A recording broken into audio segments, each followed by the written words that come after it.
بعض اوقات ڈسٹ کی وجہ سے الرجی ہو جاتی ہے، بعض اوقات کوئی تنکا آنکھوں میں چلا جاتا ہے، بعض اوقات کوئی چیز لگ جاتی ہے جس کی وجہ کر آنکھ لال ہو جاتی ہے یا آنکھوں میں تکلیف ہونے لگتی ہے۔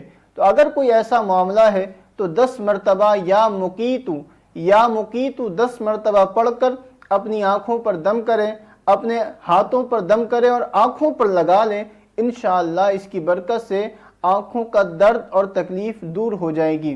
اسی طریقے سے آیت الکرسی کی بہت چھوٹی سی آیت ہے، وَلَا يَؤُودُهُ حِفْظُهُمَا وَلَا يَؤُودُهُ حِفْظُهُمَا، اس کو 11 مرتبہ ہر نماز کے بعد پڑھنا ہے اور پڑھ کر اپنے ہاتھوں پر پھونکے اور پھونک کر آنکھوں پر لگا لیں۔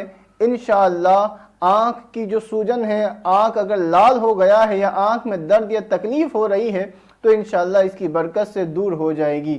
تو یہ تھی آج کی ہماری ویڈیو اچھی لگی ہے تو سبسکرائب کریں، شیئر کریں، لائک کریں، اپنا خیال رکھیں۔ پھر ملیں گے ایک نئی ویڈیو کے ساتھ۔ السلام علیکم ورحمۃ اللہ۔